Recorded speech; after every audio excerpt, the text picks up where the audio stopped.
Hello friends, आप देख रहे हैं आपका चैनल शेयर बाजार विद आयुष। और बात होगी दोस्तों इस वीडियो में रिलायंस इंडस्ट्रीज़ पे।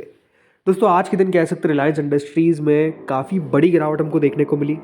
और ये जो गिरावट थी वो अपने आप में देखिए बड़ी क्यों थी, बिकॉज इस प्रकार की गिरावट आखिरी बार आई थी जून 2024 में। जी हाँ, इस प्रकार की गिरावट जो है रिलायंस में 2024 के अंदर आपको देखने को मिली थी और 2026 याद रखिएगा अभी करंट ही चल रहा है। तो आज ऐसा हुआ क्या कि रिलायंस इंडस्ट्रीज़ का शेयर इस प्रकार से इनको गिरता हुआ देखने को मिला, रीज़न क्या है, आगे क्या होता हुआ नजर आ सकता है, सारे पहलू पर दोस्तों हम इस वीडियो में चर्चा करेंगे। तो आप लोग देखिएगा वीडियो को पूरा ज़रूर।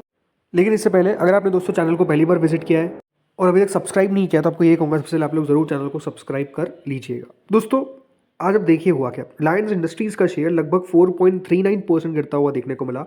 1508 रुपये के आसपास दोस्तों रिलायंस का शेयर आज हमको बंद होता हुआ देखने को मिला है। और शुरुआत से अगर आप देखेंगे तो रिलायंस के शेयर में आज सेलिंग प्रेशर जो था वो अपने आप में काफ़ी हावी था। हावी कुछ इस तरीके से था कि दोस्तों रिलायंस का शेयर अगर आज आप देखेंगे खुला भी वैसे नीचे, पिछला जो क्लोज था वो 1578 का था और 1569 पे याद रखिए आज रिलायंस का शेयर खुला। और उसके बाद अगर आप देखेंगे तो रिलायंस का शेयर टैंक होता गया, मतलब नीचे जाता गया। लगभग 1496 का दोस्तों आज का लो लगता हुआ नजर आया और आप कह सकते हैं दिन के लोस के करीब जाकर ही रिलायंस का शेयर बंद हुआ है। तो जैसा मैंने कहा आज ये हुआ क्यों, सबसे पहले तो आप रीज़न समझिए। तो दोस्तों जो रीज़न है वो अपने आप में आप कह सकते हैं कि एक ऐसा रीज़न है जिसपे कंपनी का डिनायल आ गया, बट बाजार ने उसको पसंद नहीं किया। और पसंद नहीं किया तो लगभग दोस्तों कंपनी का 1 लाख करोड़ रुपए जो है वो आज साफ हमको होता हुआ देखने को मिल गया।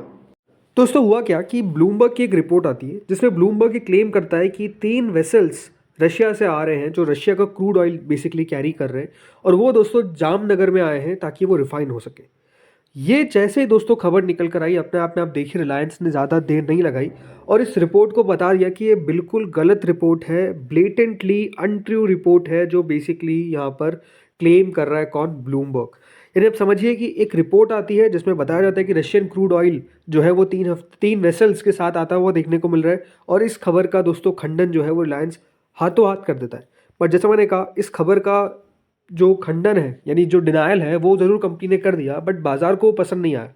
और इसीलिए दोस्तों आज अगर आप देखेंगे रिलायंस जो है वो 4% से ज़्यादा आपको फिसलता हुआ देखने को मिला है। और ये अपने आप में आप समझिए कि रशिया से तेल खरीदना जो है वो किस तरीके से भारी पड़ता हुआ देखने को मिला रिलायंस को, बल्कि खरीदा भी नहीं गया। रिलायंस ने साफ कहा कि हमने कोई खरीदा नहीं है, ये जो 3 वेसल्स की बात हो रही है बिल्कुल सही नहीं है। बट उसके बावजूद दोस्तों जो शेयर है वो रिकवर नहीं कर पाया और आप समझिए इस प्रकार का बड़ा फॉल हमको देखने को मिल गया। एक स्टेटमेंट दोस्तों पोस्ट होता है एक्स पे जिसमें बताया जाता है कि जो कंपनी है कंपनी ने कहा कि जो उनकी जामनगर रिफाइनरी है इसने अभी तक कोई भी रशिया का ऑयल कार्गो जो है वो रिसीव नहीं किया है पिछले 3 हफ्तों से। और ना ही वो रशिया का कोई क्रूड डिलीवरी यहाँ पर एक्सपेक्ट कर रहे हैं पूरे जनवरी के मंथ में। मतलब कंपनी ने साफ कर दिया कि 3 हफ्तों पहले ज़रूर आया होगा लेकिन उस 3 हफ्तों से तो कोई भी ऐसा कार्गो जो है वो अभी तक नहीं आया है। प्लस जनवरी के अंदर कोई भी ऐसा रशिया से क्रूड की डिलीवरी जो है वो नहीं आने वाली है।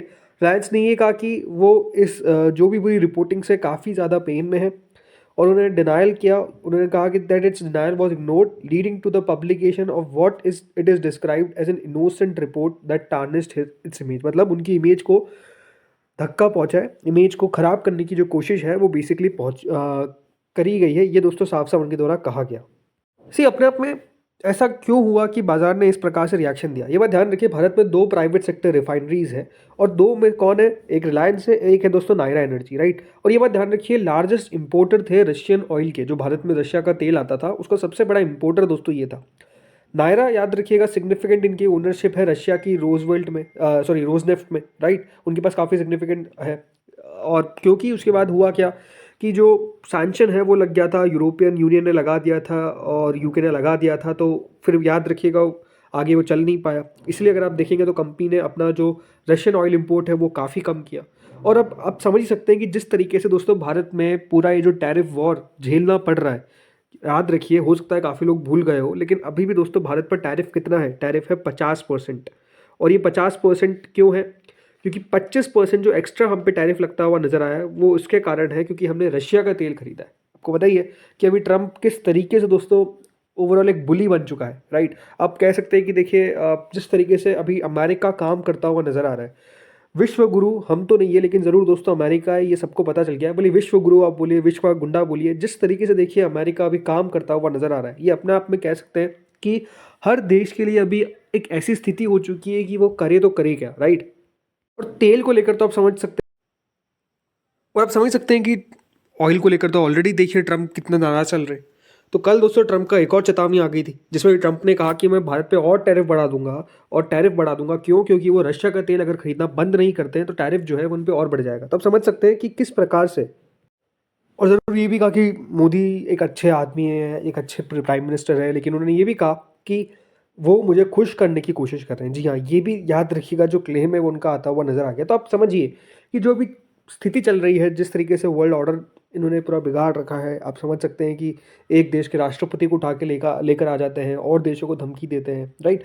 तो अपने आप में देखिए अभी जिस तरीके से अमेरिका काम करता हुआ नज़र आ रहा है, बेटर ये है कि देखिए अभी ज़्यादा फालतू के अमेरिका से कोई पंगे नहीं लेना चाहता है। और इसीलिए अगर आप देखेंगे हुआ क्या कि बाजार ने इस खबर पे रिएक्शन इस तरीके का दिया, बल्कि डिनायल आ गया, उसके बावजूद भी शेयर जो है वो रिकवर नहीं कर पाया। ये अपने आप में एक सबसे बड़ी बात है कि शेयर में जो रिकवरी है वो नहीं आ पाई। शेयर 4% नीचे था, 4%, 5% नीचे था और उधर ही बंद होता हुआ देखने को मिला। आप देख सकते हैं चार्ट पे कि कोई रिकवरी जो है वो हमको आती हुई देखने को नहीं मिल रही है। तो अपने आप में ये बात क्लियर है कि बाजार में दोस्तों अभी जिस तरीके से अमेरिका को लेकर एक खौफ चलता हुआ देखने को मिल रहा है, क्योंकि कि तेल खरीदना क्या अपने आप में कोई गुनाह है? क्या कोई गुनाह नहीं है। लेकिन आप समझ सकते हैं कि ट्रंप की दादागिरी है और इस तरीके से बाजार रिएक्ट भी कर रहा है। अब देखिए एक और स्टेटमेंट आपको बताता हूँ।